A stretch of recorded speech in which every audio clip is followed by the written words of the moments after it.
சீராகி உரமான கலைத்தாயின் மகளே, ஓயாது உந்தன் புகழ் பாடுவோமே. கல்லூரி தரம் உயர துணை நின்ற தாயே, கலைவானில் எமை வென்று ஒளிர்கின்றாய் நீயே.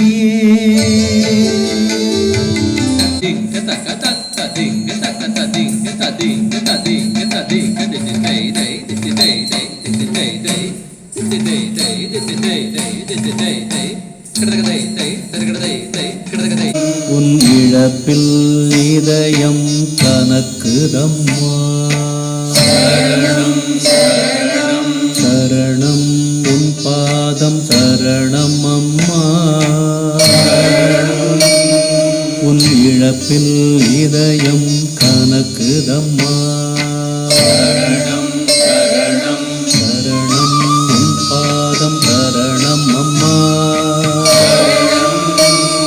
உன் இழப்பில் இதயம் கனக்குதம்மா.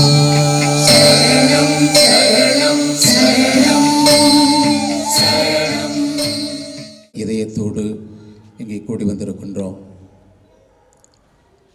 மறைந்த அன்புக்குரிய மாண்புமிகு முன்னாள் முதல்வர் அம்மா அவர்கள் சிறந்த ஆட்சியாளர் மட்டுமல்ல, அவர்கள் சிறந்த ஒரு கலை செல்வி. கலை பல்கலைக்கழகத்தினுடைய சான்சலராக வேந்தராக விளங்கி நம்மையெல்லாம் வழிநடத்தி இருக்கின்றார்கள். அவர்களது வாழ்க்கையிலிருந்து, உயர்ந்த உன்னதமான வாழ்க்கையிலிருந்து நாம் எல்லோரும் கற்றுக்கொள்ளக்கூடிய பல பாடங்கள் இருக்கின்றன. மனத்திட்பம், அதாவது மன துணிவு, விடாமுயற்சி, ஏழைகள் மட்டிலே மிகுந்த இரக்கம் உள்ளவர் என்று நாம் அறிகின்றோம். நாம் எல்லோரும் அதனை அறிவோம். அதிலும் குறிப்பாக அவரது பக்கத்திலே நெருக்கமாக இருக்கின்றவர்கள் மிக உணர்ந்து மிக அன்போடு சொல்கின்றார்கள். திரைப்படத்துறையிலே அவர் தோன்றி நடிக்கும் பொழுது உச்சரிப்பு தெளிவு, தமிழ் உச்சரிப்பிலே மிகவும் மிஞ்சி நின்றவர். அது மாத்திரமல்ல, அவர் மிக நன்றாக பாடக்கூடியவர். இசையிலும் கூட ஒரு சிறந்த ஒரு பாடகி என்று நான் ஒரு இதழிலே வாசித்தேன். மாண்புமிகு வாழ்ந்த முன்னாள் முதல்வர் அம்மா அவர்கள்